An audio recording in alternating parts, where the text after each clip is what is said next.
जय श्री राम दोस्तों, मैं नितेश कुमार मुदगल आप सभी का हमारे YouTube channel Career Making Institute पर स्वागत करता हूं।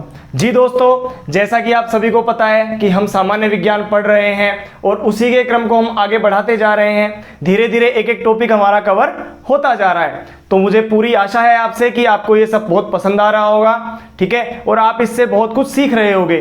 फिर भी अगर आप हमारे चैनल पर अभी भी नए हैं तो सबसे पहले हमारे चैनल को सब्सक्राइब कीजिए, वीडियो को पूरा देखें, बिल्कुल भी स्किप नहीं करना है, आपको पूरा वीडियो देखना है। वीडियो अच्छी लगती है तो लाइक करें, शेयर करें, कमेंट करें, कमेंट करके आप सब बताएं कि आपको ये वीडियो कैसी लग रही है, इसके अंदर और क्या सुधार किया जा सकता है। अगर आपका कोई भी क्वेश्चन है तो वो भी आप हमसे पूछ सकते हैं।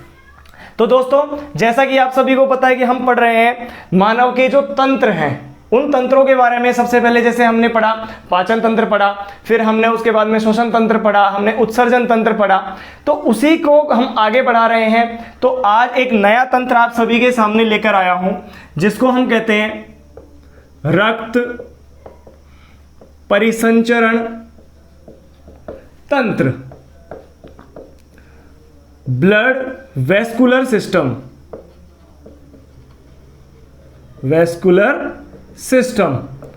बहुत अच्छा तंत्र है, बहुत अच्छे अच्छे इसके अंदर से क्वेश्चन बनते हैं। जो भी प्रतियोगी परीक्षाएं होती हैं उनके अंदर यहां से क्वेश्चन पूछा जाता है। तो जैसा यहां लिखा हुआ है रक्त परिसंचरण तंत्र, यानी ऐसा तंत्र जो क्या कर रहा है, इस रक्त का परिसंचरण कर रहा है, उसको सर्कुलेट कर रहा है। वेस्कुलर सिस्टम को हम सर्कुलेटरी सिस्टम भी कहते हैं। क्या कहते हैं? सर्कुलेटरी सिस्टम, परिसंचरण तंत्र, सर्कुलेटरी सिस्टम, ठीक है। यानी कि जो रक्त का परिसंचरण जो होता है जिस तंत्र के माध्यम से, उसे हम क्या कहते हैं? रक्त परिसंचरण तंत्र कहते हैं। अब ये कैसे होता है, कौन कौन से इसके अंदर अंग होते हैं, कौन कौन से इसके अंदर जो कोशिकाएं वो भाग लेती हैं, ये सभी हम आराम से धीरे धीरे एक स्टेप बाय स्टेप पढ़ते जाएंगे। तो सबसे पहले जैसे आपके सामने लिखा हुआ है कि रक्त का परिसंचरण हो रहा है, ध्यान से समझना इस बात को। तो परिसंचरण किसका होगा? रक्त का होगा। तो सबसे पहले हम किसके बारे में जानेंगे? रक्त के बारे में, कि जो रक्त है या ब्लड है वो क्या होता है। भाई परिसंचरण तो बाद में देखा जाएगा, सबसे पहले तो ये जानना इंपॉर्टेंट है कि ये होता क्या है, कि रक्त क्या है। तो रक्त क्या होता है हमारे शरीर में? एक ऊतक है। देखिए रक्त क्या है? एक ऊतक है, और ऊतक भी कैसा है? तरल, तरल संयोजी ऊतक। कैसा ऊतक है? तरल संयोजी ऊतक है। एकमात्र ये तरल संयोजी ऊतक है हमारे पूरे शरीर में पाए जाने वाला। एकमात्र तरल संयोजी ऊतक कौन होता है? ब्लड होता है, हमारा रक्त होता है, जिसे हम खून भी कहते हैं, ठीक है। संयोजी ऊतक इसीलिए कहा जाता है इसे क्योंकि संयोजी का मतलब होता है जोड़ने वाला, कनेक्टिविटी बनाने वाला। तो आप सभी को पता है कि जो ब्लड है वो हमारे शरीर के विभिन्न अंगों के मध्य एक कनेक्टिविटी बनाता है। क्या बनाता है? कनेक्टिविटी, कनेक्टिविटी बनाता है, यानी कि पदार्थों का आवागमन करता है, पदार्थों का जो परिवहन होता है उसमें सहायता होती है। जैसा कि हमने जब हम पढ़ रहे थे श्वसन तंत्र, उस श्वसन तंत्र में मैंने आपको बताया था कि जो ऑक्सीजन होती है तथा जो कार्बन डाइऑक्साइड होती है, इन दोनों का जो परिवहन है, इन दोनों का क्या है? परिवहन। वो भी किसके माध्यम से किया जाता है? रक्त के माध्यम से किया जाता है। तो परिवहन हो रहा है, एक अंग को दूसरे अंग से जोड़ रहा है, इसीलिए इसको क्या कहते हैं हम? तरल संयोजी ऊतक के नाम से भी इसे जाना जाता है। अब अगर मैं बात करता हूं कि इसका जो निर्माण है, क्या इसका निर्माण, ओरिजिन इसका कहां से होता है, तो रक्त का जो निर्माण होता है वो कहां होता है? लाल अस्थि मज्जा में होता है। लाल अस्थि मज्जा, रेड बोन मैरो जिसे हम कहते हैं, वहां पर इसका निर्माण होता है। Red bone marrow. लाल अस्थि मज्जा के अंदर इसका निर्माण होता है। अब ये अस्थि मज्जा क्या होती है? देखिए, जो अस्थियां होती हैं, जो हमारी हड्डियां होती हैं, उनके मध्य में एक खोखली जो भाग पाया जाता है उसे हम क्या कहते हैं? उसकी बोन मैरो कहते हैं। तो ये लाल अस्थि मज्जा के अंदर इसका निर्माण होता है। इसके अलावा एक फैक्ट आपको याद रखना है कि अगर मैं बात करता हूं भ्रूण अवस्था की, किसकी? भ्रूण अवस्था की, यानी कि जब हम भ्रूण अवस्था में होते हैं, भ्रूणावस्था में जो रक्त है इसका निर्माण कहां पे होता है? यकृत में होता है, यानी हमारे लीवर में होता है। लीवर के साथ साथ इसका निर्माण कहां होता है? प्लीहा या स्प्लीन जिसको कहते हैं, कहां होता है? यकृत में होता है और प्लीहा में होता है। दो संरचनाएं आपके सामने आ गई हैं। कौन कौन? एक तो है यकृत और एक है प्लीहा। तो दो क्वेश्चन आपके सामने बनते हैं कि जो निर्माण है रक्त का वो कहां होता है, तो आपको सीधा जवाब देना है लाल अस्थि मज्जा में होता है। दूसरा कि भ्रूणावस्था में, यानी जन्म से पहले की अवस्था की बात करता है, तो इसका निर्माण कहां होता है? यकृत में होता है सर्वाधिक, और कुछ मात्रा में प्लीहा में भी होता है। तो दोनों फैक्ट आपको समझ में आ गए। अगर मैं इसके बाद में रक्त है इसकी पीएच की बात करता हूं कि जो रक्त का पीएच है वो कितना होता है, तो ये होता है 7.4। कितना होता है? 7.4, या इसे आप कह सकते हो हल्का क्षारीय। कैसा होता है ये? हल्का क्षारीय होता है। इसका पीएच कितना होता है? 7.4। पीएच के बारे में हमने पहले भी बात की है कि अगर हम पीएच स्केल की बात करते हैं, ठीक है, तो 0 से 7 और 7 से लेकर 14 तक की होती है पीएच स्केल।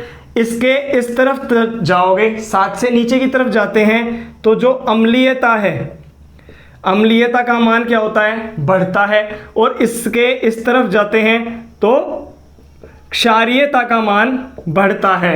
यह आपको मैंने पहले भी बताया है। तो 7 से ज़्यादा है, 7.4 होता है, इसलिए इसे हल्का क्षारीय भी कहते हैं। तो ये कुछ इसके बारे में फैक्ट थे। अब रक्त का अगर मैं कार्य आपको बताऊं तो रक्त का कार्य क्या हो गया कि जो ऑक्सीजन है, जो कार्बन डाइऑक्साइड है, या जो पचित और अपचित भोज्य पदार्थ हैं, कार्बनिक जो पदार्थ हैं, उनको परिवहन करना, उनको एक स्थान से दूसरे स्थान तक ले जाने का जो मुख्य कार्य है वो कौन करता है? रक्त करता है। इसीलिए इसे हम क्या कहते हैं? तरल संयोजी ऊतक भी कहते हैं। अब इसके बाद में अगर रक्त के संयोजन की बात करते हैं कि ये किस तरीके से बनता है, इसका क्या कंपोजिशन होता है, किन किन पदार्थों से मिलकर ये बना होता है, तो अगर उसे देखते हैं तो रक्त जो हमारा ब्लड होता है ये मुख्यतः 2 पदार्थों से मिलकर बना होता है। कितने पदार्थों से? 2 प्रकार से देखते हैं इसको। जो हमारा ब्लड है उसमें 2 भागों में बांटा गया है इसको मुख्य रूप से। जो पहला भाग है जिसको हम कहते हैं प्लाज्मा, क्या कहते हैं? प्लाज्मा। और इधर दूसरा भाग है, इसको कहते हैं रक्त कणिकाएं, रक्त कणिकाएं। ठीक है, एक भाग तो क्या हो गया इसका? प्लाज्मा, और एक भाग क्या हो गया इसका? Blood corpuscles. 2 भागों में बांटा गया है इसे, प्लाज्मा और रक्त कणिकाओं में। अगर मैं इस प्लाज्मा की बात करता हूं तो यह प्लाज्मा इस रक्त का लगभग 55% भाग होता है, लगभग 55% भाग यह होता है, और लगभग 45% भाग इसकी कणिकाएं होती हैं। इस प्लाज्मा में भी जो ये प्लाज्मा होता है, अगर मैं इसके संगठन की बात करता हूं, जो ये प्लाज्मा है अगर इसके संगठन की बात की जाए तो इस प्लाज्मा में भी 92% तो क्या होता है? जल होता है। इस प्लाज्मा में भी 92% के आसपास तो क्या होता है? जल होता है। तथा बचा हुआ जो 8% है इसके अंदर क्या क्या होगा? इसके अंदर प्लाज्मा प्रोटीन होंगे, प्लाज्मा प्रोटीन होंगे। इसके अलावा अकार्बनिक और कार्बनिक पदार्थ, अकार्बनिक व कार्बनिक पदार्थ होंगे। इन सभी से मिलकर ये बना होता है जो प्लाज्मा होता है, जिसके अंदर क्या क्या इंपॉर्टेंट हो गया, जल हो गया, जल के अलावा प्लाज्मा प्रोटीन हो गए, अकार्बनिक और कार्बनिक पदार्थों का इनका संगठन पाया जाता है। अगर मैं उस तरफ कणिकाओं की बात करता हूं कि जो ये रक्त कणिकाएं हैं इनको भी 3 भागों में बांटा जाता है। 3 प्रकार की रक्त कणिकाएं पाई जाती हैं। कौन कौन सी होती हैं? एक होती है आरबीसी, एक होती है डब्ल्यूबीसी और एक होती है प्लेटलेट्स। कौन सी होती है? आरबीसी, डब्ल्यूबीसी और प्लेटलेट्स। आरबीसी को कहते हैं लाल रुधिर कणिका, इसको कहते हैं श्वेत रुधिर कणिका, श्वेत रुधिर कणिका, और इसे कहते हैं हम थ्रोम्बोसाइट या बिंबाणु। क्या कहते हैं इसे हम? बिंबाणु। जो ये होते हैं इसे हम कहते हैं, लाल रुधिर कणिका को एक और नाम एरिथ्रोसाइट, एरिथ्रोसाइट के नाम से भी जाना जाता है, और डब्ल्यूबीसी को ल्यूकोसाइट, ल्यूकोसाइट के नाम से भी जाना जाता है। तो अब आपके सामने एक ये अच्छा सा वर्गीकरण है क्या कि जो रक्त है उसे 2 भागों में बांटा गया है, प्लाज्मा, रक्त कणिकाएं। अगर प्लाज्मा की बात करते हैं तो लगभग 55% भाग बनाता है, अगर हम कणिकाओं की बात करते हैं तो ये 45% भाग बनाती है। क्लियर है? इस 55% में से भी जो 92% है, 92% है, वो तो क्या होता है, इसमें जल है। बाकी कुछ बचा हुआ इसके अंदर प्लाज्मा प्रोटीन होते हैं, अकार्बनिक कार्बनिक पदार्थ पाए जाते हैं। इसके अलावा जो कणिकाएं होती हैं उनको भी 3 भागों में या 3 प्रकार की कणिकाएं होती हैं, आरबीसी, डब्ल्यूबीसी और प्लेटलेट्स कहते हैं इनको। और इनको दूसरा नाम लाल रुधिर कणिका या इरिथ्रोसाइट, श्वेत रुधिर कणिका ल्यूकोसाइट तथा प्लेटलेट्स को बिंबाणु या थ्रोम्बोसाइट के नाम से भी जाना जाता है। तो एक बहुत अच्छा सा छोटा सा वर्गीकरण है इसका। अगर इसको थोड़ा सा आगे बढ़ाते हैं, प्लाज्मा प्रोटीन की मैं बात कर लेता हूं। तो प्लाज्मा प्रोटीन भी कितने होते हैं? 3 प्रकार के प्लाज्मा प्रोटीन होते हैं। कौन कौन से होते हैं? पहला एल्ब्यूमिन, एल्ब्यूमिन प्रोटीन। एक होता है ग्लोब्यूलिन, ग्लोब्यूलिन प्रोटीन, और एक होता है फाइब्रिनोजन, फाइब्रिनोजन प्रोटीन। 3 प्रकार के प्रोटीन होते हैं, प्लाज्मा प्रोटीन 3 प्रकार के होते हैं। कौन कौन से हो गए? एल्ब्यूमिन, ग्लोब्यूलिन तथा फाइब्रिनोजन। 3 प्रकार के ये प्रोटीन होंगे। अगर मैं इनके काम की बात करता हूं तो जो ग्लोब्यूलिन प्रोटीन होता है यह एंटीबॉडी बनाने का कार्य करता है, प्रतिरक्षी बनाने का कार्य करता है। तथा जो फाइब्रिनोजन होता है इससे रक्त का थक्का बनाने में इंपॉर्टेंट जो रोल है वो प्ले करता है। यानी इसका मुख्य कार्य क्या होता है? रक्त का थक्का बनाने में मददगार होता है। तथा ग्लोब्यूलिन क्या करता है? एंटीबॉडी का निर्माण करता है। तो एक बार आप इसका स्क्रीनशॉट ले लीजिए। अब इसके बाद में अगर बात करते हैं एक एक कणिका के बारे में, हम पूरा विस्तार से वर्णन करेंगे इसका कि जो आरबीसी है वो क्या होती है, डब्ल्यूबीसी है वो क्या होती है और प्लेटलेट्स क्या होती है। तो इनका एक एक का पूरा विस्तार से वर्णन करते हैं। और उससे पहले आपको एक बात और बताता हूं कि जो रक्त है, जो हमारा ब्लड है, कितना पाया जाता है। सामान्यतः अगर इसकी मात्रा की बात करें, ये नॉर्मल सी बात होती है, ठीक है, कि जो इसकी मात्रा है ये लगभग 70 से 80 ml, ठीक है, पर केजी बॉडी वेट। मतलब अपने 1 किलो अगर वजन की बात करता है तो उसमें 70 से 80 ml किसका वजन होता है? रक्त का वजन होता है। तो अगर मैं बात करता हूं कि एक 70 kg का कोई आदमी है या औरत है जो भी, उसके अंदर अगर टोटल रक्त की बात करते हैं तो कितना हो जाएगा? 4900 ml। लगभग आप ये कह सकते हो कि 5 लीटर के आसपास की। एक स्वस्थ मनुष्य में लगभग 5 लीटर रक्त पाया जाता है। कई बार ऐसा छोटा क्वेश्चन भी पूछ लिया जाता है, तो आपको ये याद रखना है। अब बात करेंगे आरबीसी की। किसकी? पहली कणिका, जिसको हम क्या कह रहे हैं? आरबीसी या रेड ब्लड कार्पसल्स, लाल रुधिर कणिका। लाल रुधिर कणिका। लाल रुधिर कणिका की अगर मैं बात करता हूं तो सबसे पहले तो इसका एक सामान्य नाम, कि जो इसे किसी अन्य नाम से भी जाना जाता है, तो उसे हम कहते हैं एरिथ्रोसाइट।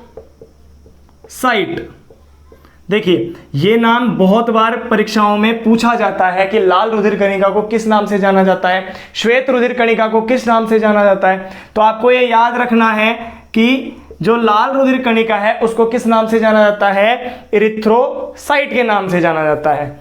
इसके अलावा दूसरी बात कि जो आरबीसी होती है यह है एक पूर्ण कोशिका। क्या? एक पूर्ण कोशिका नहीं होती है। याद रखना है आपको ये बात कि यह एक पूर्ण कोशिका नहीं होती है, संपूर्ण कोशिका नहीं होती है। और ये क्यों नहीं होती है वो भी बताता हूं आपको कि इसके अंदर आरबीसी में क्या होता है, जो केंद्रक है या कई और कोशिकांग हैं उनका क्या होगा? अभाव होता है, वो इसके अंदर नहीं पाए जाते हैं। जब आपको ध्यान होगा, हमने जब कोशिका विज्ञान हम पढ़ रहे थे उसमें हमने केंद्रक की बात की थी, तब मैंने आपको बताया था कि स्तनधारी जीवों की, जो स्तनधारी होते हैं, मैमल्स होते हैं, उनकी जो क्या बोलते हैं, आरबीसी होती है, उसमें केंद्रक का अभाव होता है। लेकिन वहीं पर मैंने बताया था आपको कि ऊंट व लामा, इनकी आरबीसी में केंद्रक पाया जाता है। ये केंद्रक युक्त आरबीसी इनके अंदर पाई जाती है, मैंने उस वक्त भी आपको बताया था। तो एक बात बताइए कि किसी कोशिका में अगर केंद्रक ही नहीं है तो क्या वो पूर्ण कोशिका होगी? क्या वो नहीं होगी, सिंपल सी बात है। तो इसीलिए जो आरबीसी है वो एक पूर्ण कोशिका नहीं होती है। बहुत बार यहां से भी पूछा जाता है क्वेश्चन, आपको ये याद रखना है। नेक्स्ट पॉइंट की अगर मैं बात करता हूं, जो आरबीसी होती है, जो ये आरबीसी होती है, इनका निर्माण अस्थि मज्जा में होता है। कहां होता है? अस्थि मज्जा में निर्माण होता है इनका।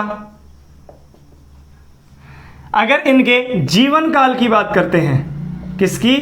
जीवन काल की, तो वो लगभग 120 दिन के आसपास होता है। ये सब लगभग में होता है, ठीक है ना। वैसे ज्यादातर अधिकतर जो बुक है आपकी उनमें यही लिखा मिलेगा आपको 120 दिन। बहुत बुक ऐसी हैं जिनके अंदर ऐसा भी मिलेगा 50 से 120 दिन तक, ठीक है, कंफ्यूज नहीं होना है आपको। तो लगभग कितना होता है? 120 दिन के आसपास होता है। अब यहां से बात करते हैं कि जो आरबीसी होती हैं, इस आरबीसी में एक श्वसन वर्णक, क्या? श्वसन वर्णक पाया जाता है। और इस श्वसन वर्णक को हम क्या कहते हैं? हीमोग्लोबिन। हीमोग्लोबिन, इसके बारे में भी हमने जब श्वसन तंत्र पढ़ा था उस वक्त हमने इसके बारे में बात कर ली थी कि हीमोग्लोबिन एक श्वसन वर्णक होता है जो कि ऑक्सीजन तथा कार्बन डाइऑक्साइड को परिवहन में मददगार होता है, कि ऑक्सीजन तथा कार्बन डाइऑक्साइड को एक स्थान से दूसरे स्थान तक ले जाने में मदद करता है। तो ये जो हीमोग्लोबिन होता है ये आगे जाकर जब ऑक्सीजन से मिलता है तो उससे क्या बनता है? Oxy haemoglobin. हीमोग्लोबिन। और इसी के बनने के बाद में जो रक्त होता है उसका रंग कैसा होता है? लाल हो जाता है। इसीलिए शुद्ध रक्त का जो रंग है वो कैसा होता है? लाल होता है। तो इसके अंदर जो श्वसन वर्णक है वो कौन सा पाया जाता है? हीमोग्लोबिन पाया जाता है। तो आपको ये यहां तक याद रहेगी।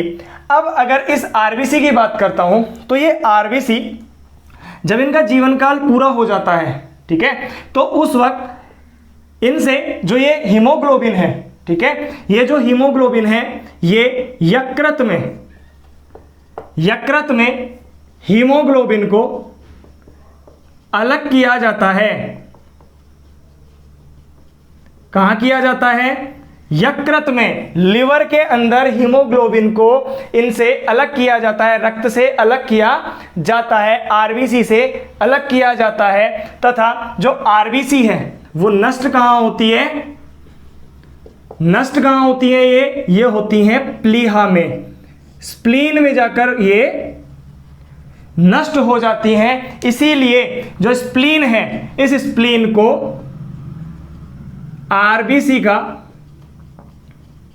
कब्रिस्तान भी कहते हैं। क्या कहते हैं? आरबीसी का कब्रिस्तान भी कहते हैं। और यहां से भी क्वेश्चन आया हुआ है, यह भी क्वेश्चन आपसे पूछा जा चुका है कि आरबीसी का कब्रिस्तान किसे कहते हैं। तो किसे कहते हैं? प्लीहा को कहते हैं। आपके लिए ये बहुत इंपॉर्टेंट जो पॉइंट है, केवल उन्हीं के बारे में हम बात करेंगे, ज्यादा पॉइंटों के बारे में बात नहीं करेंगे। जो इंपॉर्टेंट है ना परीक्षा की दृष्टि से, केवल वही कि आरबीसी का नाम क्या होगा, तो इरिथ्रोसाइट। यह एक पूर्ण कोशिका नहीं होती है। क्यों नहीं होती है वो मैंने बताया अभी आपको। अस्थिमज्जा में इसका निर्माण होता है। जीवन काल की अगर बात करता है तो लगभग 120 दिन के आसपास होता है।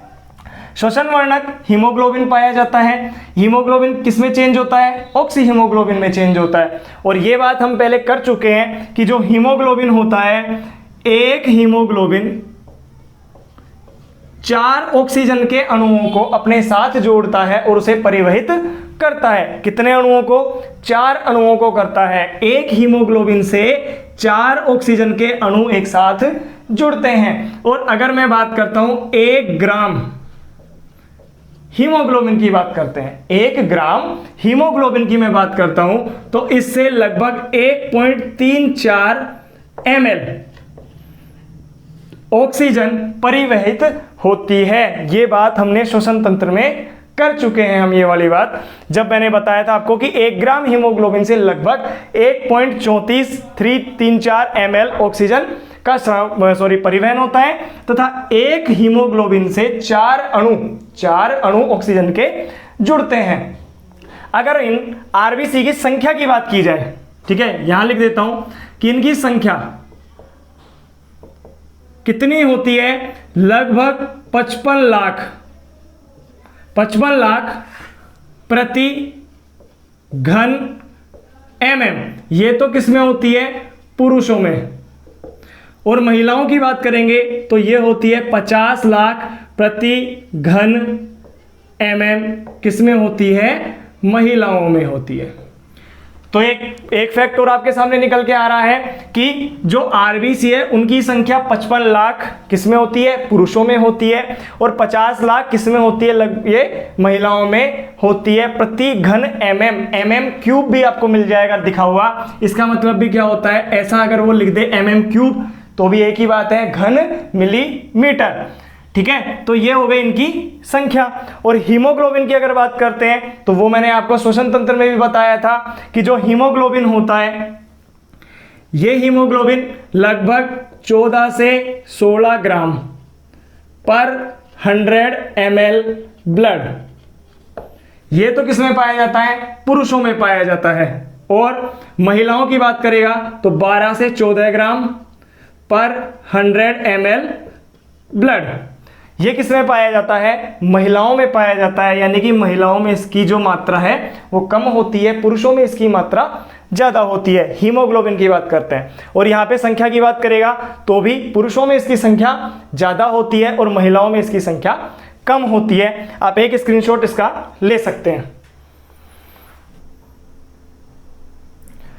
अब इसके बाद में बात करते हैं जो आरबीसी है, इसकी वजह से, यानी कि आरबीसी में अगर कोई दोष हो जाए तो कोई रोग होता है। ठीक है, तो कौन कौन से रोग होते हैं एक बार उनके बारे में भी हम यहीं चर्चा कर लेते हैं कि आरबीसी अगर दोष युक्त हो जाए, कोई इसके अंदर खराबी हो जाए तो कौन सा रोग होता है। तो 2 रोग मुख्यतः आप यहां पढ़ते हैं।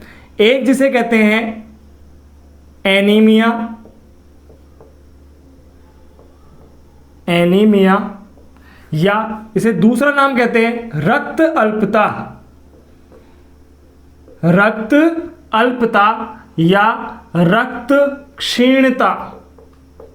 देखिए, जैसा इसका नाम है उस हिसाब से हम देखते हैं इसे। एनीमिया या रक्त अल्पता या रक्त क्षीणता।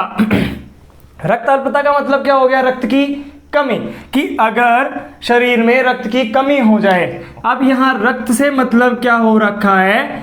आरबीसी में। किसमें? आरबीसी में। और आरबीसी में किसकी? मुख्य रूप से हीमोग्लोबिन की अगर कमी हो जाती है तो उसे हम क्या कहते हैं?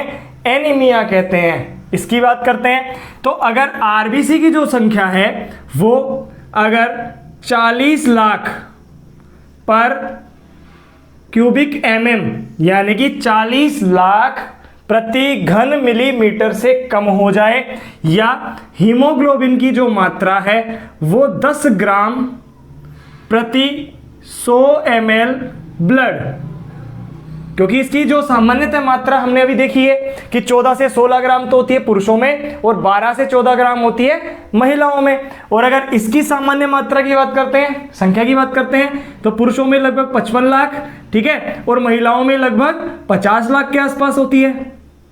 तो अगर इनकी संख्या, आरबीसी की संख्या कितनी हो जाए? 40 लाख प्रति घन एमएम हो जाए, या इससे कम हो जाए, या फिर जो हीमोग्लोबिन है उसकी मात्रा 10 ग्राम से भी कम हो जाए, 10 ग्राम पर 100 ml ब्लड, या इसको कई बार ऐसा भी लिखा जाता है पेपर में 10 ग्राम प्रतिशत।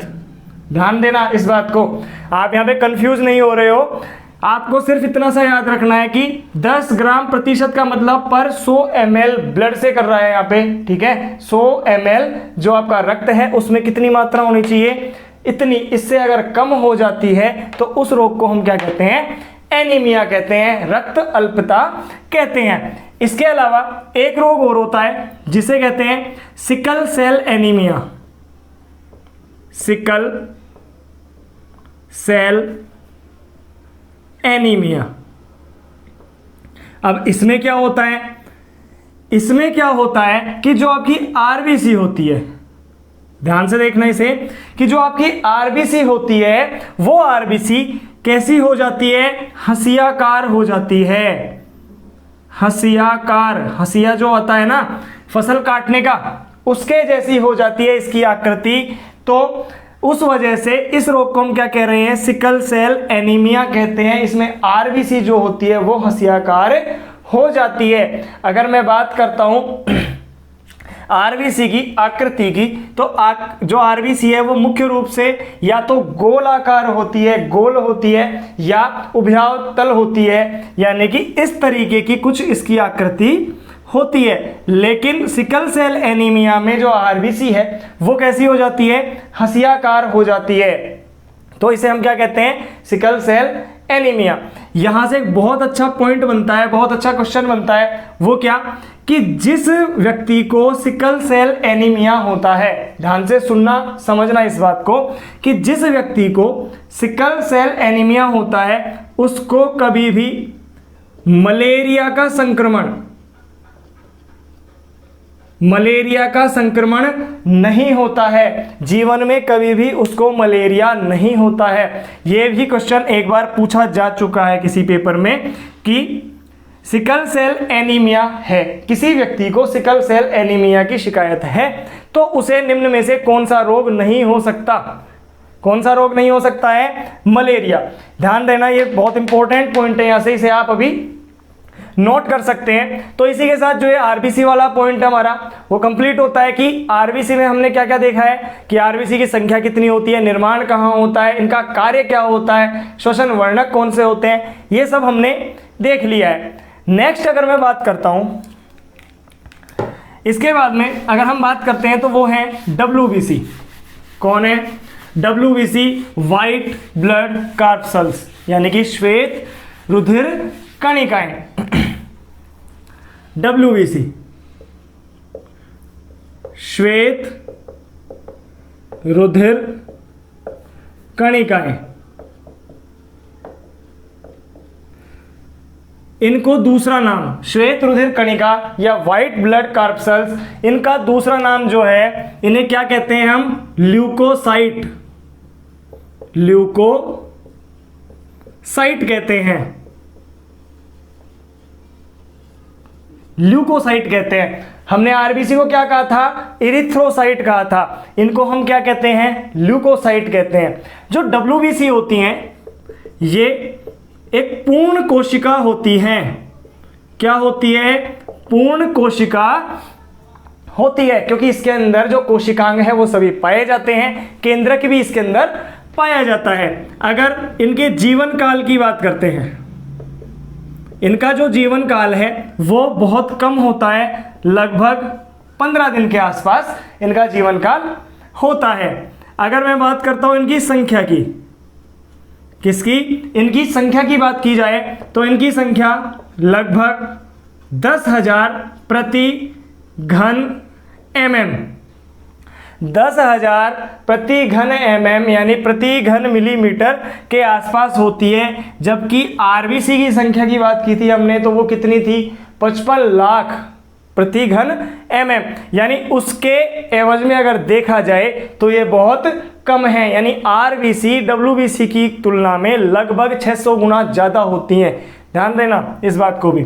इसके अलावा जो ल्यूकोसाइट्स होती हैं यानी कि डब्ल्यूबीसी जो होती हैं, इनका मुख्य कार्य होता है प्रतिरक्षी का निर्माण करना, प्रतिरक्षी का निर्माण करना। शरीर में जो एंटीबॉडीज होती हैं उनका निर्माण करने का मुख्य कार्य होता है डब्ल्यूबीसी का। जैसे जो आरबीसी था, आरबीसी का मुख्य कार्य क्या था कि जो हीमोग्लोबिन है उसके द्वारा जो परिवहन करने का कार्य है ऑक्सीजन का, कार्बन डाइऑक्साइड का परिवहन करने का मुख्य कार्य हो गया। वैसे ही जो डब्ल्यूबीसी है इसका मुख्य कार्य क्या हो जाता है, प्रतिरक्षी के निर्माण का कार्य करती हैं। अब अगर मैं डब्ल्यूबीसी को चाहे तो एक स्क्रीनशॉट ले लें इसका भी।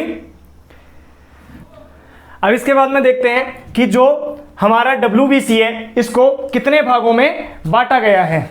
अगर इसका देखते हैं इसे, तो जो डब्ल्यूबीसी है इसको 2 भागों में बांटा जाता है मुख्य रूप से।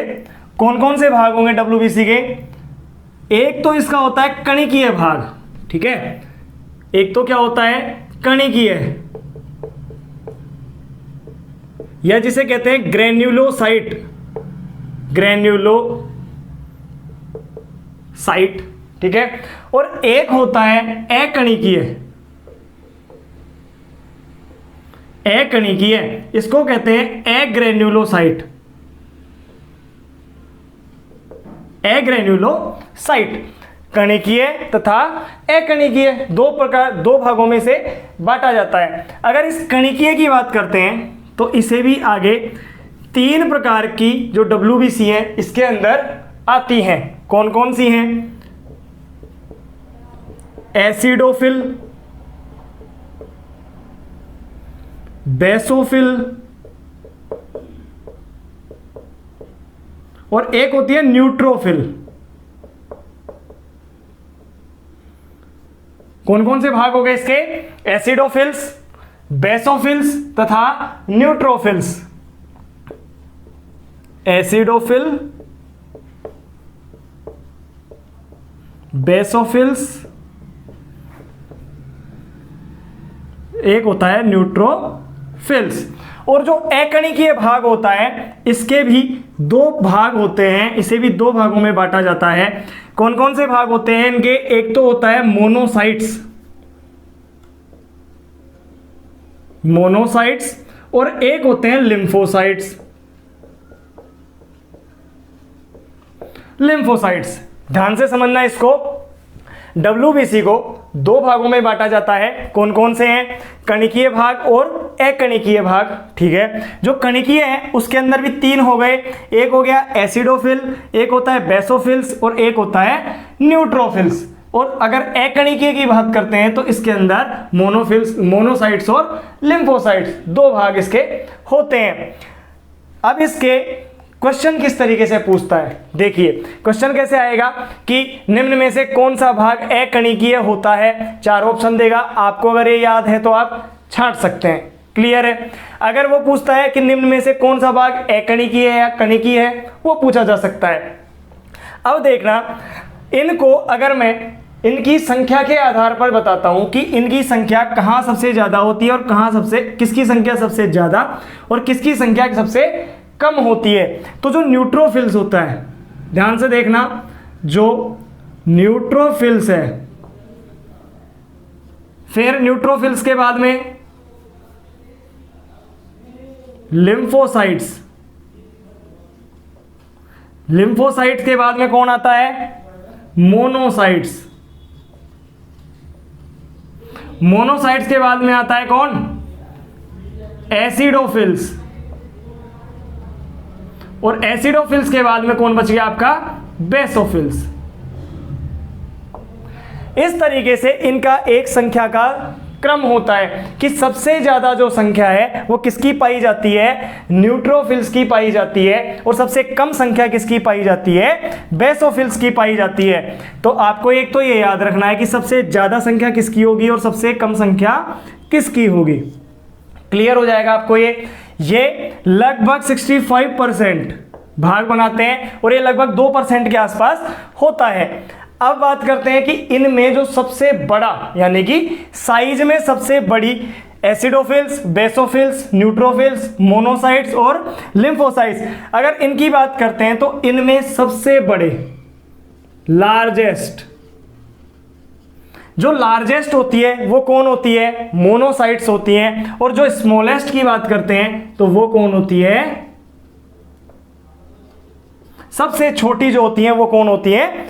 बेसोफिल्स होती हैं। यानी आपके सामने दो क्वेश्चन ये और क्लियर होते हैं आपके, कि किस तरीके से सवाल पूछेगा आपसे कि श्वेत रुधिर कणिकाओं को कितने भागों में बांटा जाता है? तो आपको पता है 2 भागों में। कौन कौन से? कणिकीय और अकणिकीय।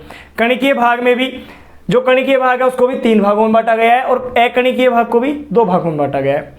अब क्वेश्चन, इनका जो बढ़ता क्रम है, इनका घटता क्रम है, वो आपको पता होना चाहिए। तो सबसे ज्यादा न्यूट्रोफिल्स, फिर लिम्फोसाइट्स, फिर मोनोसाइट, एसिडोफिल्स और बेसोफिल्स। तो सर्वाधिक संख्या न्यूट्रोफिल्स की, सबसे कम संख्या होती है जो बेसोफिल्स की होती है। क्लियर रहेगा। दूसरा, अगर बात करता है कि सबसे बड़ी साइज, अगर आकार की बात करता है तो सबसे बड़ी जो आकार है वो किसका होता है? मोनोसाइट्स का होता है। और सबसे छोटा आकार है वो किसका होता है? बेसोफिल्स का होता है। क्लियर रहेगा यहाँ पे। इसके अलावा 1-2 फैक्ट और हैं, वो भी मैं आपको यही नोट करवा देता हूं। ध्यान देना कि जो मोनोसाइट्स होती हैं, जो मोनोसाइट्स होती हैं, इनको एक नाम दिया जाता है बड़ा पुलिसमैन। क्या कहा जाता है इन्हें? बड़ा पुलिसमैन कहा जाता है। इसके अलावा जो लिम्फोसाइट्स होती हैं, ध्यान देना इधर, जो लिम्फोसाइट्स होती हैं, ये लिम्फोसाइट्स का काम क्या होता है? प्रतिरक्षी या एंटीबॉडी का निर्माण करना। किसका? एंटीबॉडीज का निर्माण करना। किसका काम हो गया? लिम्फोसाइट्स का काम हो गया। तथा एक होती है न्यूट्रोफिल्स। न्यूट्रोफिल्स जो होती हैं ये जीवाणुओं को सीधे नष्ट करती हैं, जीवाणुओं को सीधा नष्ट करती हैं, डायरेक्ट उस पर अटैक करती हैं। कौन? न्यूट्रोफिल्स करती हैं। ध्यान देना, ये आपके सामने 3 क्वेश्चन और आते हैं WBC से रिलेटेड, कि जो मोनोसाइट्स है उनका कार्य क्या हो गया? ये बड़ा पुलिसमैन कहलाती है क्योंकि ये प्रतिरक्षी की तरह कार्य करती हैं, और जो जीवाणु है, जो बाहर से आने वाले एंटीजेंस हैं, उनको खत्म करने का कार्य करती हैं। इसके बाद में जो लिम्फोसाइट्स हैं, ये एंटीबॉडीज का निर्माण करती हैं, प्रतिरक्षी का निर्माण हमारे शरीर में करती हैं। और जो न्यूट्रोफिल्स हैं, जो कि जीवाणुओं को सीधे नष्ट करने का कार्य करती हैं। अब आपको लिम्फोसाइट्स में एक बात और याद रख लेनी है कि जो लिम्फोसाइट्स होती हैं, ध्यान देना इधर, जो लिम्फोसाइट्स हैं इनको भी 2 भागों में बांटा जाता है। 2 प्रकार की होती हैं। एक होती है टी लिम्फोसाइट्स और एक होती हैं बी लिम्फोसाइट्स। ठीक है, कौन कौन सी हो गई? टी लिम्फोसाइट्स और बी लिम्फोसाइट्स 2 भागों में बांटा जाता है। जब हम प्रतिरक्षा तंत्र के बारे में बात करेंगे, रोगों के बारे में बात करेंगे, तब आपको इनके बारे में अच्छे से समझाया जाएगा कि ये क्या होती है। अभी के लिए आपको ये सब याद रखना है कि WBC के 2 प्रकार हो गए, और ये सब एक स्क्रीनशॉट ले लीजिए इसका। अब इसके बाद में देखते हैं कि जो WBC है, इसकी वजह से कौन सा रोग होता है हमारे अंदर, ठीक है। कई बार क्या होता है कि शरीर में जो WBC है उसकी संख्या में वृद्धि हो जाती है और जो RBC है उसकी संख्या में कमी आ जाती है।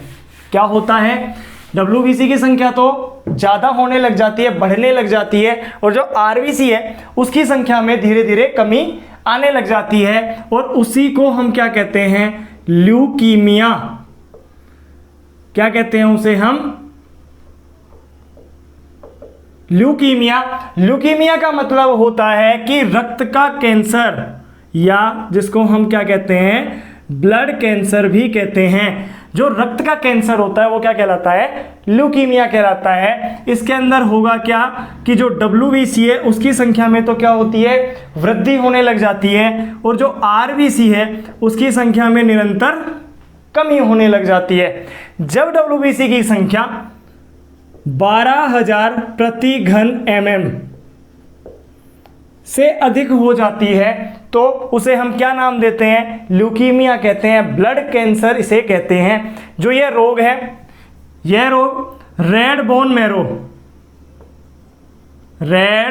मैरो, लाल अस्थि मज्जा, ठीक है, वहाँ का रोग होता है, क्योंकि वहाँ पर क्या होता है, जो RBC है उसका निर्माण नहीं होता है, केवल WBC का निर्माण है वो बढ़ जाता है, ठीक है, और WBC की संख्या में धीरे धीरे वृद्धि होने लग जाती है, और इसे हमने क्या नाम दिया है, ल्यूकीमिया या ब्लड कैंसर कहते हैं।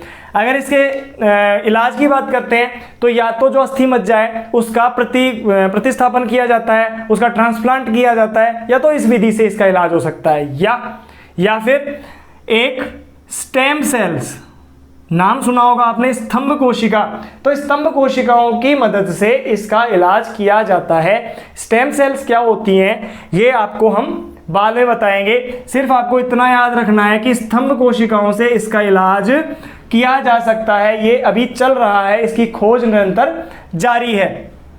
जो आपको अभी पता होगा कि जैसे कि बच्चे का जन्म होता है, ठीक है, तो जो उसकी अपरा होती है, प्लेसेंटा, जिसको हम क्या कहते हैं, अपरा या प्लेसेंटा कहते हैं, जो नाल होती है उस नाल को काट दिया जाता है। अब आजकल हो क्या गया है कि प्लेसेंटा के लिए भी एक बैंक बनाए गए हैं स्पेशल, जिसके अंदर इन अपराओं की जो कोशिकाएं हैं उनको संरक्षित किया जाता है, क्योंकि उसकी सभी कोशिकाएं कैसी होती हैं, स्टेम सेल्स होती हैं, स्तंभ कोशिका होती है। इन स्तंभ कोशिकाओं में किसी भी प्रकार के अंग को बनाने की पूरी क्षमता होती है, इसीलिए ये कोशिकाएं पूर्ण शक्त कोशिकाएं भी कहलाती हैं। क्या कहलाती हैं, पूर्ण शक्त कोशिकाएं कहलाती हैं। इनमें किसी भी प्रकार के अंग को बनाने की क्षमता पाई जाती है। तो जैसे इनका क्या किया जाता है, बैंक में परिरक्षण कर लिया जाता है। अगर भविष्य में कभी उस व्यक्ति के जिसकी वो नाल है या जिसकी अपरा को वहां पर संरक्षित किया गया है, अगर मानते हैं उसे कभी चोट लगती है या उसका कोई अंग क्षतिग्रस्त हो जाता है, तो उन कोशिकाओं से उसके उसी अंग का निर्माण किया जा सकता है। ध्यान से सुनना इस बात को कि जो अपरा है उसके द्वारा इसकी जो कोशिकाएं हैं इनके द्वारा उस अंग का वापस से निर्माण किया जा सकता है। ये क्यों?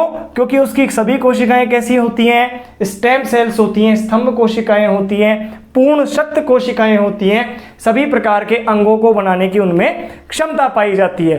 तो आजकल इनका भी एक बैंक बन चुका है जहां पर इनका प्रतिरक्षण किया जाता है। क्लियर रहेगा आपके दिमाग में? तो इसी विधि के द्वारा जो रक्त है यानी कि आपकी रेड बोन मैरो है उसका प्रतिस्थापन किया जाता है, ट्रांसप्लांट उसे किया जाता है और इसका इलाज किया जाने लग गया है। तो आपके सामने 3 रोग हो गए हैं, एनीमिया हो गया आरबीसी वाला, सिकल सेल एनीमिया हो गया आरबीसी वाला, तथा जो ल्यूकीमिया है वो किसके द्वारा होता है, डब्ल्यूबीसी के द्वारा। नोट कर लें एक बार इसको। नेक्स्ट की अगर मैं बात करता हूं तो वो है प्लेटलेट्स। तीसरी जो कणिका है वो है प्लेटलेट्स, या जिसे हम थ्रोम्बोसाइट भी कहते हैं। बिंबाणु, क्या कहते हैं जिसे हम, बिंबाणु या प्लेटलेट्स, या इसे हम कहते हैं थ्रोम्बोसाइट। क्या कहते हैं, थ्रोम्बोसाइट कहते हैं। जैसे आरबीसी को हमने इरिथ्रोसाइट कहा, डब्ल्यूबीसी को हमने ल्यूकोसाइट कहा, वैसे ही प्लेटलेट्स को हम क्या कहते हैं, थ्रोम्बोसाइट कहते हैं। अगर इनका जो संख्या है वो संख्या लगभग 2 से 4 लाख प्रति घन mm के आसपास इनकी संख्या होती है, ठीक है। अगर इनके जीवन काल की बात कर ली जाए, जो इनका जीवन काल होता है वो 2 से 4 दिन होता है, बहुत कम जीवन काल होता है। और इनका मुख्य जो कार्य होता है, जो प्लेटलेट्स का मुख्य कार्य होता है, वो रक्त का थक्का बनाने का होता है। क्या होता है, रक्त का थक्का बनाने का मुख्य कार्य होता है। प्लेटलेट से ज़्यादातर क्वेश्चन नहीं आते हैं कभी भी, ध्यान देना इस बात को। आरबीसी और डब्ल्यूबीसी से ज़्यादातर अधिकतर क्वेश्चन पूछे जाते हैं। यहाँ से क्वेश्चन इतना ही पूछता है कि इसका नाम क्या होता है, थ्रोम्बोसाइट। क्लियर। इसके अलावा जीवन काल कभी पूछ ले तो पूछ सकता है, या इसका मुख्य कार्य क्या होता है, रक्त का थक्का बनाना होता है। तो अभी हमने देख लिया है तीनों जो हमारे कणिकाएं हैं, यानी हमने प्लाज्मा के बारे में जाना, तीनों कणिकाओं के बारे में जाना। इसके बाद में जो रक्त है, इस रक्त से संबंधित कुछ और भी बातें हैं, वो आपको पता होनी चाहिए जनरल साइंस के रूप में। कि आपको जैसे रक्त है तो रक्त का जो परिरक्षण होता है उसको रखा जाता है, उसके लिए भी एक बैंक होता है, तो उसका किस तरीके से कार्य करते हैं, क्या होता है। तो बात करते हैं हम ब्लड बैंक की। यहां से भी अब आजकल बहुत क्वेश्चन पूछे जाने लग गए हैं। ऐसा नहीं है कि आप परिसंचरण तंत्र पढ़ रहे हो तो आपको वहीं से क्वेश्चन पूछेगा, उससे जुड़े हुए क्वेश्चन यहां से भी निकाले जा सकते हैं। तो अगर मैं ब्लड बैंक की बात करता हूं तो 3-4 मुख्य पॉइंट बनते हैं, केवल उन्हीं के बारे में बात करेंगे, ज्यादा कुछ नहीं। कि ब्लड बैंक का मुख्य कार्य क्या हो गया, कि जो आपका रक्त है उसको संरक्षित करके रखना, पहला काम। तो अगर रक्त का क्या कर रहा है, रक्त का संरक्षण, पहला कार्य हो गया। अब अगर ये संरक्षण कर रहा है तो अधिकतम कितने दिन तक संरक्षण किया जा सकता है, तो आपको ये याद होना चाहिए कि यहां अधिकतम 21 डेज, 21 दिन के लिए संरक्षित किया जा सकता है। इसके अलावा एक चीज और, कि जो ब्लड बैंक में ब्लड रखा जाता है, ठीक है, तो उसको रखने के लिए लगभग 4 डिग्री सेंटीग्रेड तापमान, इस तापमान पर, इस टेम्परेचर पर इनको रखा जाता है। तो टेम्परेचर का क्वेश्चन भी कई बार पूछा जा सकता है कि कितने डिग्री टेम्परेचर पर इसे रखा जाता है। इसके अलावा एक और क्वेश्चन बनता है कि एक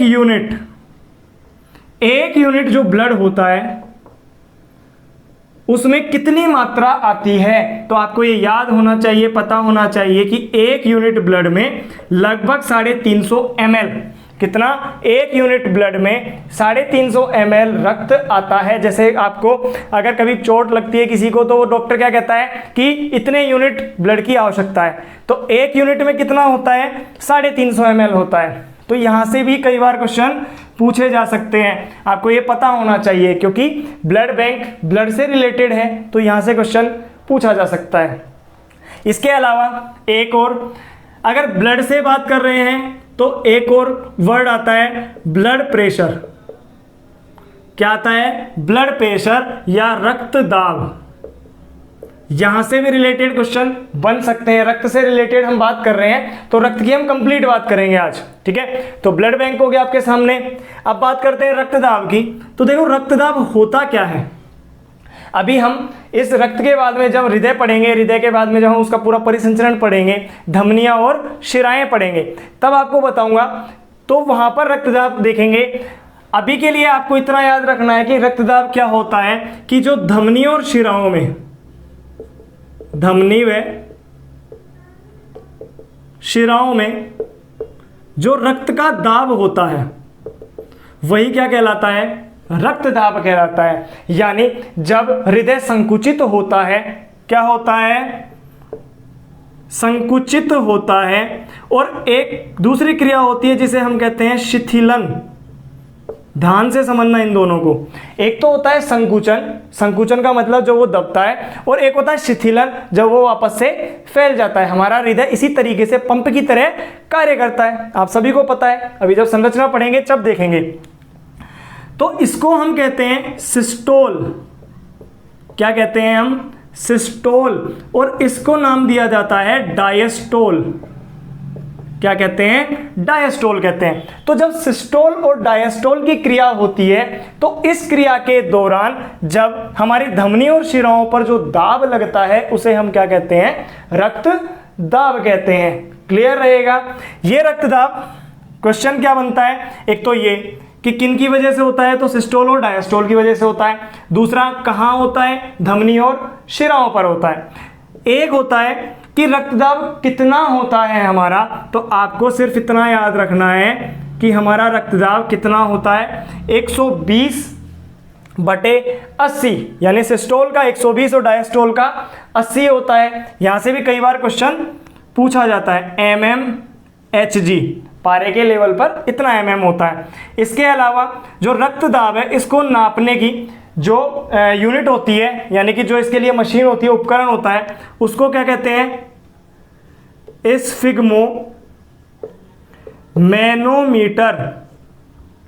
क्या कहते हैं इसे? स्फिग्मोमैनोमीटर। और ये भी क्वेश्चन कई बार पूछा जाता है यहां से कि रक्तदाब जो नापने का यंत्र होता है, उपकरण होता है, उसे हम क्या कहते हैं? तो स्फिग्मोमैनोमीटर। वो जो आप डॉक्टर के पास जाते हैं आपके यहाँ बांध कर इस जगह पर, और वो हवा भरता है, हवा भर के यहाँ पर आपके स्टेथोस्कोप कानों में लगाकर सुनता है, उसकी आवाज़ें सुनता है धमनी और उनकी शिराओं की, तब आपकी धड़कन यहाँ सुनाई देती है। उसके अकॉर्डिंग वो आपका जो ब्लड प्रेशर है बता देता है। तो वो क्या कहलाता है? उपकरण स्फिग्मोमैनोमीटर। तो आपके सामने ये दो टॉपिक और हैं, स्क्रीनशॉट लें एक बार इसका। अब बात करते हैं इसके बाद में एक वर्ड और है, ब्लड क्लोटिंग, जो आपने कई बार सुना होगा, रक्त का थक्का जमना। तो किस तरीके से होता है ये, आज इसे भी देखते हैं। इसमें से क्या इंपॉर्टेंट है, कहाँ से क्वेश्चन पूछा जा सकता है, आपको वो भी पता होना चाहिए। तो बात करते हैं अगर ब्लड क्लोटिंग की। ब्लड क्लोटिंग, ब्लड क्लोटिंग का मतलब हो गया कि जो रक्त का थक्का जमता है, यानी कई बार ऐसा होता है कि हमारे को जैसे चोट लगती है, चोट लगने के बाद में वहां से रक्त का स्राव होना स्टार्ट हो जाता है, लेकिन 3 से 5 मिनट बाद क्या होता है कि वो रक्त धीरे धीरे वापस से रुक जाता है। उस जगह पर एक उभरी हुई संरचना बन जाती है, ऐसा लगता है जैसे वहां पर कोई जाल बन गया है और अंदर से आने वाले रक्त को रोक लिया गया है, और उसी को हम क्या कहते हैं? रक्त का थक्का जमना। रक्त का थक्का जमना, ठीक है। ब्लड क्लोटिंग होता क्या है इसके अंदर कि यहाँ पर जब भी जो ब्लड है हमारा, उस ब्लड को जब वो बाहर निकलता है तो बाहर जो वातावरण में जो पदार्थ है यानी ऑक्सीजन है उससे क्रिया होती है। इसके अंदर बहुत से प्रोटीन पाए जाते हैं, ठीक है, उनकी आपस में क्रिया होती है और एक जाल का निर्माण हो जाता है जिससे कि वो ब्लड बाहर निकलना बंद हो जाता है। तो अब आप एक बात बोलोगे कि इस तरीके से तो जो हमारा शरीर है उसके अंदर भी रक्त बह रहा है, तो अंदर की तरफ थक्का क्यों नहीं बनता है? क्वेश्चन यही है यहाँ पर। इस जगह पर जो क्वेश्चन है वो क्या है इंपॉर्टेंट, कि जो ब्लड क्लोटिंग है, जब बाहर निकलता है ब्लड तब तो थक्का जमता है, लेकिन जो हमारे नलिकाओं में बह रहा है, धमनी शिराओं में बह रहा है, उस वक्त वहाँ पर क्लोटिंग क्यों नहीं होती है? तो उसके लिए आपको क्या याद रखना पड़ेगा कि अंदर ब्लड में एक प्रतिस्कंधक पदार्थ, जिसे हम क्या कहते हैं? हिपेरिन। क्या कहते हैं उसे हम? हिपेरिन। ये मौजूद होता है, ये प्रतिस्कंधक होता है, यानी कि रक्त का थक्का जमने से रोकने वाला पदार्थ होता है। और ये हिपेरिन की वजह से ही जो हमारे शरीर के अंदर जो रक्त बहता रहता है वो वहां पर जम नहीं पाता है।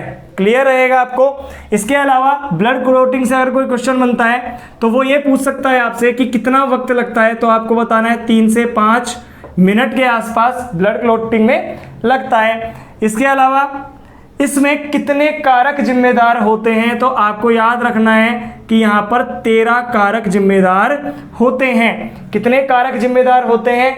13 कारक जिम्मेदार होते हैं, जो कि बाहरी वातावरण से क्रिया करते हैं, जिससे कि वहाँ पर फाइब्रिन, फाइब्रिनोजन जो प्रोटीन होते हैं वो आपस में जो उन तंतुओं का निर्माण करते हैं, तथा जो रक्त है वो वहाँ से बहना बंद हो जाता है। तो आपके सामने ये कुछ 2 फैक्ट और हैं, आपको इन्हें भी एक बार स्क्रीनशॉट इनका ले लीजिए। अब इसके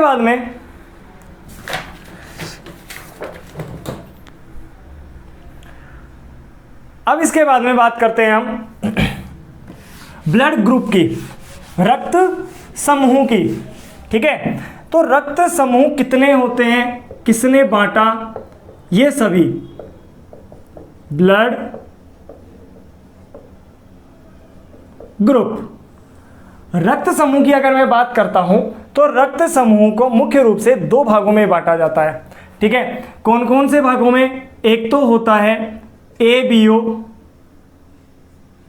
और एक होता है RH। ठीक है, 2 भागों में बांटा गया है, एक तो होता है ABO रक्त समूह, एक होता है RH रक्त समूह। क्लियर रहेगा? तो हम पहले बात करेंगे किसकी? ABO रक्त समूह की बात करेंगे, जहां से अधिकतर क्वेश्चन पूछे जाते हैं आपसे। अगर मैं इस ABO रक्त समूह की बात करता हूं, देखना ध्यान से, ABO सिस्टम। इस ABO सिस्टम के बारे में अगर बताएं तो सबसे पहले तो इसकी खोज किसने की थी? यहां से कई बार क्वेश्चन पूछा गया है, तो ये किसने की थी? लैंडस्टीनर ने। लैंडस्टीनर ने इसकी खोज की थी और यहां से बहुत बार क्वेश्चन पूछा गया है जी। ध्यान रखना इस बात को कि ABO जो रक्त समूह है इसकी खोज किसने की थी? लैंडस्टीनर ने खोज की थी। इसके अंदर ABO रक्त समूह में जो रक्त समूह है वो 4 प्रकार के होते हैं। कौन कौन से हो गए? A, B, AB और O। इनको 4 रक्त समूहों में बांटा गया है। कौन कौन से हो गए? A है, B, AB और O। ये किस तरीके से बांटे गए हैं उन्हें देखते हैं। तो इन रक्त समूह में उपस्थित एंटीजन और एंटीबॉडी के आधार पर, एंटीबॉडीज के आधार पर इनको बांटा गया है। किसके आधार पर बांटा गया है? एंटीजन तथा एंटीबॉडी के आधार पर इनको बांटा गया है। ध्यान देना, 2 वर्ड आए हैं अभी अभी आपके सामने, एक तो है एंटीजन और एक है एंटीबॉडी। ठीक है, जो एंटीजन होते हैं इनको हम कहते हैं प्रतिजन और एंटीबॉडी को हम कहते हैं प्रतिरक्षी। क्या कहते हैं? प्रतिरक्षी कहते हैं। अगर एक और नाम की अगर मैं बात करता हूं तो जो एंटीजन होते हैं इनको हम कहते हैं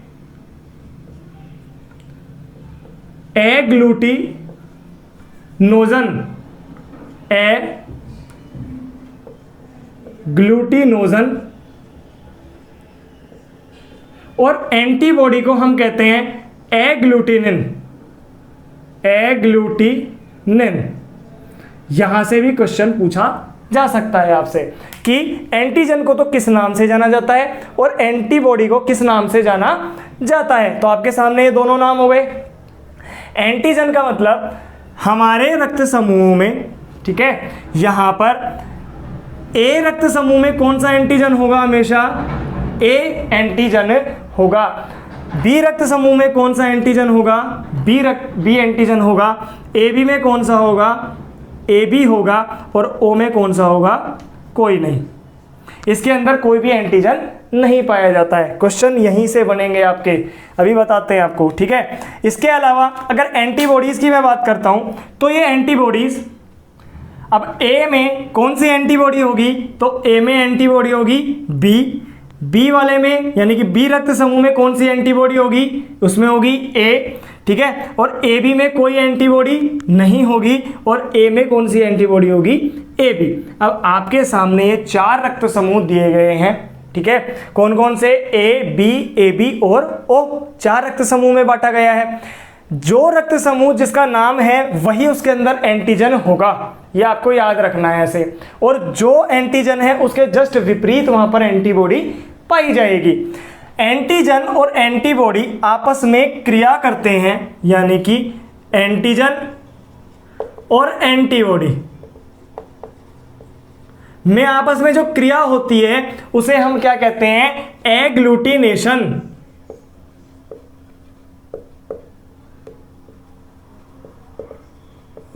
एग्लूटिनेशन देखिए, एक तो होता है रक्त का थक्का बनना, वो अलग होता है, क्लोटिंग अलग होती है, एग्लूटिनेशन अलग होता है, दोनों में डिफरेंस है। जब एंटीजन और एंटीबॉडी के मध्य में क्रिया होती है तथा रक्त आपस में जम जाता है, उसमें आरबीसी का क्लोट बन जाता है, तो उसे तो हम क्या कहते हैं? एग्लूटिनेशन कहते हैं, जो कि हमारे शरीर के अंदर होता है। वो भी समझाता हूं अभी आपको।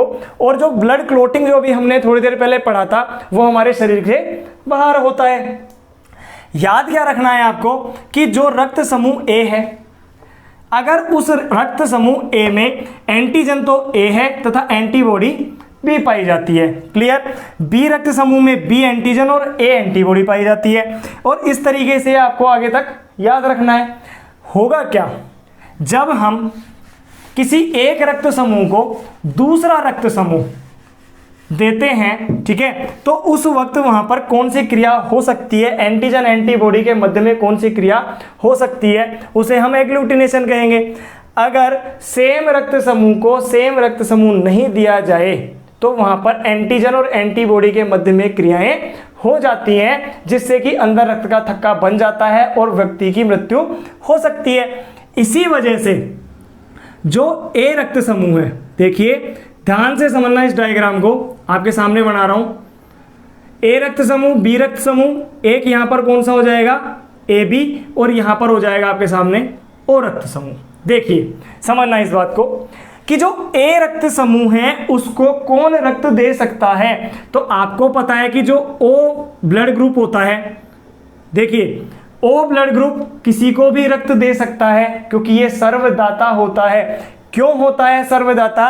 क्योंकि ओ में कोई भी एंटीजन नहीं पाया जाता है, और जब एंटीजन ही नहीं है तो सामने चाहे किसी भी ब्लड ग्रुप में ये जाए, वहां पर कोई भी क्रिया नहीं होगी, उसका कोई विरोध ही नहीं करेगा। हमेशा विरोध किसका होता है? एंटीजन का होता है। तो इसके अंदर तो कोई एंटीजन है ही नहीं, उपस्थित नहीं है, तो जब उपस्थित नहीं है तो कोई भी विरोध इसका नहीं करेगा। क्लियर रहेगी आपको ये बात? तो ए वाले रक्त समूह को कौन रक्त दे सकता है? ओ रक्त दे सकता है, पहला। दूसरा, क्या बी इसको रक्त दे सकता है क्या? बिल्कुल नहीं दे सकता। क्या ए बी इसको रक्त दे सकता है क्या? नहीं दे सकता। क्यों नहीं दे सकता? आपके सामने, अगर बाय द वे इस ए रक्त समूह के व्यक्ति को बी वाला रक्त समूह दिया जाए, ये रक्त उसको चढ़ाया जाए, तो इसके पास एंटीजन कौन सा है? बी है, और ए वाले के पास कौन सा है? ए है। तो क्या आपस में दोस्त होंगे क्या? नहीं होंगे। तो इनमें तो क्या हो जाएगी?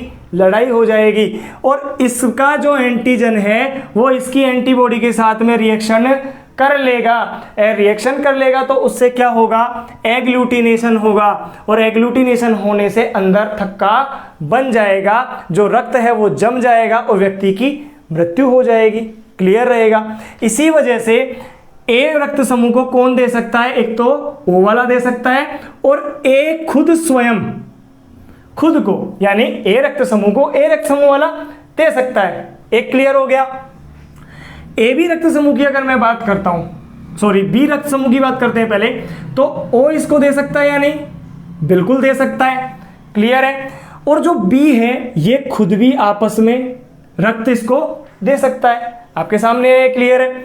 नेक्स्ट, अगर ए बी रक्त समूह की मैं बात करता हूं, ध्यान देना इधर, जो ए बी रक्त समूह है तो ओ तो सर्वदाता हो गया, कोई एंटीजन है ही नहीं, तो ओ तो सभी को रक्त दे सकता है। अब इस ए बी की बात करते हैं। देखिए इधर इस ए बी में एंटीजन कौन कौन से हैं? ए और बी दोनों, ठीक है। इसको कई जगह ये भी लिखा होगा ए प्लस बी, ऐसे भी लिखा होगा, ध्यान देना इधर। तो ए बी है और बी भी है। अगर मैं इसको ओ रक्त समूह देता हूं तो कोई एंटीजन है क्या? नहीं है, तो ये आराम से इसको एक्सेप्ट कर लेगा, कोई दिक्कत नहीं है। अगर मैं इसको ए रक्त समूह देता हूं, ठीक है, ए वाला इसको दिया जाता है, तो इसके पास कौन सा एंटीजन है? ए है, तो यहां पर भी तो ए है। आपस में क्या बोलेंगे, यार हम तो दोस्त हैं, कोई इसके अंदर विरोध होगा क्या, नहीं होगा। इसीलिए ए वाला भी इसको रक्त दे सकता है। क्लियर। अगर बी वाले की बात करते हैं तो बी भी इसको रक्त दे सकता है, क्योंकि बी से बी मैच हो जाएगा, आपस में दोस्ती हो जाएगी इनकी भी। तो बी वाला जो रक्त समूह है वो भी इसको रक्त दे सकता है इस तरीके से। और जो ए बी है ये तो स्वयं खुद को रक्त दे ही सकता है। क्लियर है। तो इस तरीके से हम देखें तो ए बी को सभी रक्त दे रहे हैं या नहीं, दे रहे हैं ना। तो इसीलिए जो ए बी है वो कैसा रक्त समूह हो गया है, सर्वग्राही। ठीक है। और ओ वाला है वो सभी को रक्त दे रहा है, इसके साथ में ओ है वो खुद को तो रक्त देगा ही देगा, इसलिए जो ओ है वो क्या हो जाता है, सर्वदाता। क्लियर रहेगा आपके सामने। वो डायग्राम आप अभी बनाएं, उसको आराम से समझें किस तरीके से ये बनाया गया है, क्या समझाना चाह रहा हूं, क्योंकि बार बार इनको सब याद करने की जरूरत नहीं है। एक डायग्राम याद रखना थोड़ा थोड़ा सा फैक्ट है और कुछ भी नहीं है, कि इस तरीके से अगर आपको पता है कि किसमें कौन सा एंटीजन है तो आप इसके अंदर कभी भी गलत नहीं करेंगे। सर्वदाता और सर्वग्राही रक्त समूह में कोई गलती नहीं होनी चाहिए। यहां तक आपको समझ में आया? तो एक बार इसका स्क्रीनशॉट ले लें, फिर आपको एक फैक्ट और बताता हूं अभी। अब बात करता हूं मैं इसके आगे, एक छोटा सा फैक्ट और है। क्या होता है कि जो रक्त समूह है O, उसको हम क्या कह रहे हैं, सर्वदाता, और जो AB है उसको हम क्या कह रहे हैं, सर्वग्राही कह रहे हैं। लेकिन आजकल क्या है कि एग्जामिनर जो है, एग्जाम जो पेपर सेटर हो गए हैं वो कुछ ज़्यादा ही एडवांस हो गए हैं, तो आपसे क्वेश्चन भी पूछे जाते हैं थोड़े एडवांस। क्लियर है। आप ये मत सोचना कि जो जनरल साइंस है तो जनरल क्वेश्चन आते हैं, नहीं आते हैं। जनरल साइंस में भी बहुत अच्छे लेवल के क्वेश्चन वो डालने लग गए हैं। क्वेश्चन क्या बनता है आजकल, सर्वदाता सर्वग्राही के क्वेश्चन तो हो गए बंद। अब वो क्या बोलेगा कि कौन से रक्त समूह का प्लाज्मा, ध्यान से सुनना, कौन से रक्त समूह का प्लाज्मा किसी भी रक्त समूह वाले व्यक्ति को दिया जा सकता है, या मैं लिख सकता हूं कि किसी को भी दिया जा सकता है। आपके सामने छोटा सा क्वेश्चन कि कौन से रक्त समूह का प्लाज्मा किसी को भी दिया जा सकता है। आपके सामने ऑप्शन वही 4, ए बी और ओ। इस तरीके से आपके सामने 4 ऑप्शन है। तो हमारा दिमाग क्या कहता है उस वक्त, हमारा दिमाग ये कहता है कि यार जो रक्त समूह O है वो सर्वदाता है, सिंपल सा है। तो सर्वदाता है, इसका मतलब सभी को रक्त दिया जा सकता है। तो यहां तो प्लाज्मा की बात कर रहा है, तो ठीक है, ये भी क्या होगा, सेम होगा। यही तो होगा आपके दिमाग में, लेकिन ऐसा नहीं होता है। ध्यान करो, अभी 1 घंटे पहले जब हम पढ़ रहे हैं इसको, शुरू में हमने बात की थी, तो मैंने आपको एक लाइन बताई थी कि जो प्लाज्मा होता है, कौन होता है, जो हमारा प्लाज्मा होता है, उस प्लाज्मा में भी क्या पाए जाते हैं, प्लाज्मा प्रोटीन। बोला था या नहीं, बोला था। उस प्लाज्मा प्रोटीन में मैंने 3 प्रोटीन बताए थे आपको, बताए थे। कौन कौन से प्रोटीन बताए थे आपको, एल्ब्यूमिन, ग्लोब्यूलिन और फाइब्रिनोजन। ग्लोब्यूलिन और फाइब्रिनोजन, ये 3 प्रोटीन मैंने बताए थे। और वहां पर एक ये बताया था कि जो ग्लोब्यूलिन प्रोटीन है इसके द्वारा एंटीबॉडी का निर्माण होता है, एंटीबॉडीज का निर्माण होता है, ये मैंने वहां पर आपको बता दिया था।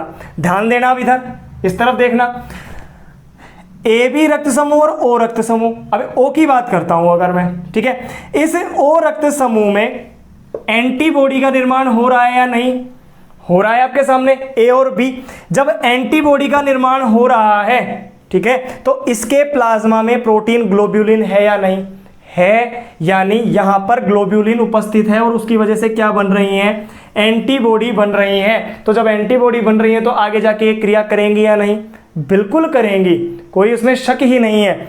तो एंटीबॉडीज का निर्माण हो रहा है किसकी वजह से, ग्लोब्यूलिन की वजह से। क्लियर है।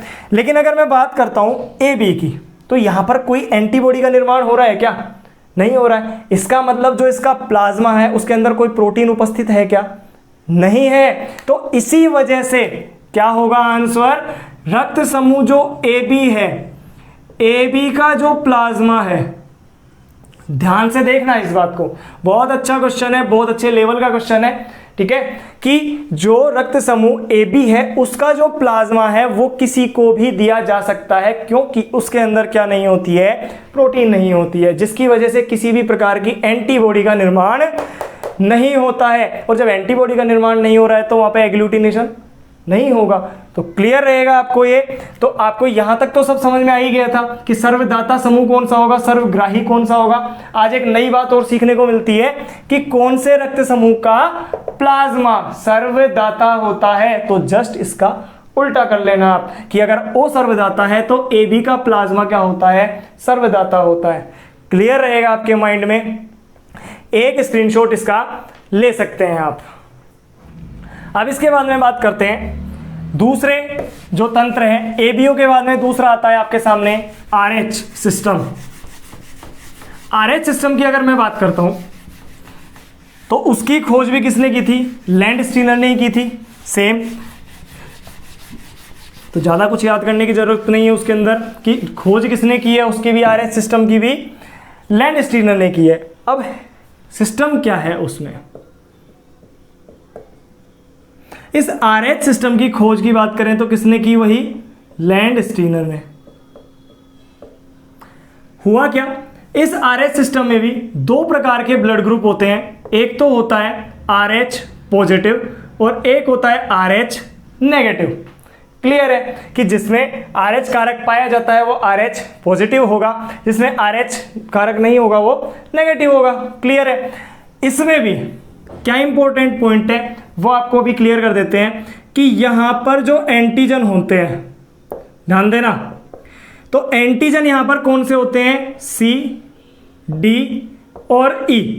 तीन एंटीजन पाए जाते हैं आरबीसी की सतह पर। हीमोग्लोबिन में ये कौन से एंटीजन पाए जाते हैं, सी, डी और ई, तथा यहां पर एंटीबॉडी भी पाई जाती हैं। और वो कौन सी होती है, स्मॉल सी, स्मॉल डी और स्मॉल ई। तीन एंटीजन, तीन एंटीबॉडी यहां पर पाई जाती हैं, जबकि एबीओ रक्त समूह में दो एंटीजन ए और बी, ठीक है, और दो एंटीबॉडी वहां पर पाई जाती हैं। लेकिन यहां पर कितने पाए जाते हैं, ये पाए जाते हैं। अगर आरएच पॉजिटिव की बात करता हूं, ध्यान से सुनना, तो यहां पर जो एंटीजन है और एक है आपका क्या, एंटीबॉडी। अगर एंटीजन की बात करूंगा तो ये एंटीजन क्या होगा, यहां पर प्रेजेंट होगा, उपस्थित होगा। क्या होगा, प्रेजेंट होगा। लेकिन एंटीबॉडी हमेशा क्या होती है, एब्सेंट होती है। क्लियर रहेगा। लेकिन अगर आरएच नेगेटिव की बात करेंगे, आरएच नेगेटिव की बात करते हैं तो यहां पर ये क्या होती है, एब्सेंट होती है, और एंटीबॉडी भी क्या होती है, एब्सेंट होती है। क्लियर। यहां से भी कई बार क्वेश्चन पूछा जाता है कि एंटीजन की उपस्थिति किसमें होती है, तो आरएच पॉजिटिव में उपस्थित होता है, नेगेटिव में एब्सेंट होता है। एंटीबॉडी की बात करते हैं तो दोनों में ही ये क्या होती है, एब्सेंट होती है। अगर संख्या की बात की जाए तो लगभग 95% लोग आरएच पॉजिटिव होते हैं और लगभग 2 से 5% लोग ही केवल नेगेटिव पाए जाते हैं। अब एक क्वेश्चन बहुत अच्छा, बहुत बार ऐसा होने लग गया है कि आजकल जो सर्वदाता, ध्यान से सुनना, जो सर्वदाता रक्त समूह है उसका क्वेश्चन जब भी आता है तो वो ऑप्शन इस तरीके से दे जाता है आपको, O positive, O negative, A B positive और ए बी नेगेटिव। तो हमने तो अब तक क्या पढ़ रखा है कि जो सर्वदाता ग्रुप है वो कौन सा होता है, ओ होता है। लेकिन यहां पे तो उसने क्या कर दिया, हमारे साथ चोट हो गई है। क्या हो गई है कि प्लस और माइनस दोनों दे दिए, आरएच कारक भी इसके साथ उसने ऐड कर दिया है। तो आज से अब आपको क्या याद रखना है कि हमेशा जब भी सर्वदाता ग्रुप पूछे ठीक है, तो आपको सिंपल क्लियर होना चाहिए कि O negative is the universal donor, कि सर्वदाता जो रक्त समूह है वो कौन है, O नेगेटिव। हमेशा आपको इसको इसी तरीके से लिखना है और इसी तरीके से याद रखना है कि जो सर्वदाता रक्त समूह है वो कौन होगा, O नेगेटिव होगा।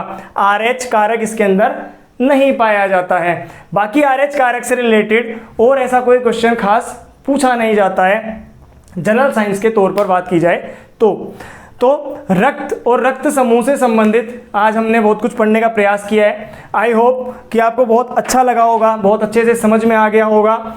अब इसके बाद में जो नेक्स्ट वीडियो है जिसके अंदर हम हमारा हार्ट के साथ में जो हमारी धमनियां हैं, शिराएं हैं, उनकी बात करेंगे, हमारे परिसंचरण तंत्र की बात करेंगे, हृदय की पूरी क्रिया विधि के बारे में बात करेंगे कि किस तरीके से क्रिया करता है, ठीक है, पंप किस तरीके से किया जाता है, रक्त का शुद्धिकरण कैसे होता है और पूरा सर्कुलेशन किस तरीके से होता है, तो वो हम हमारी नेक्स्ट वीडियो में बात करेंगे। आज की वीडियो में इतना ही।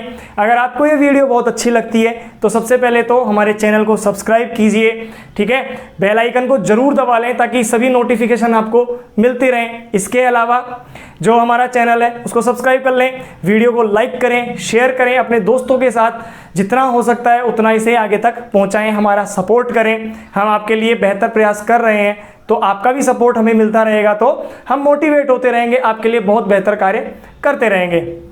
तो मिलते हैं नेक्स्ट वीडियो में, तब तक के लिए जय हिंद, जय भारत।